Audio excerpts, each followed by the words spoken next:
Saudara, hujan deras disertai angin kencang menerjang kawasan Stadion Pakansari, Kabupaten Bogor, Jawa Barat. Sejumlah pohon tumbang dan atap stadion berterbangan.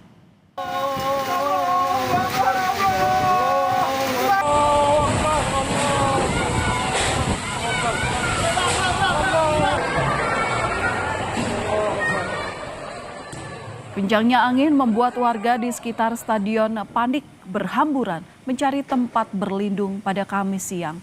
Atap stadion berterbangan serta beberapa pohon tumbang karena tersapu angin. Imbas angin kencang ini sejumlah venue olahraga di Stadion Pakansari mengalami kerusakan. Petugas gabungan bergegas memindahkan batang pohon yang menutup jalan. Ada beberapa kerusakan yang ditimbulkan dari kejadian angin kencang tersebut. Dari mulai arah sana ada beberapa, dari mulai bagian gedung yang rusak, kemudian juga ada koperasi ya KDP yang sedang dibangun juga mengalami lumayan kerusakan atapnya cukup berat.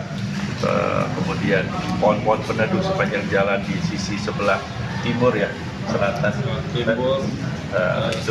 selatan itu mengalami tumbang.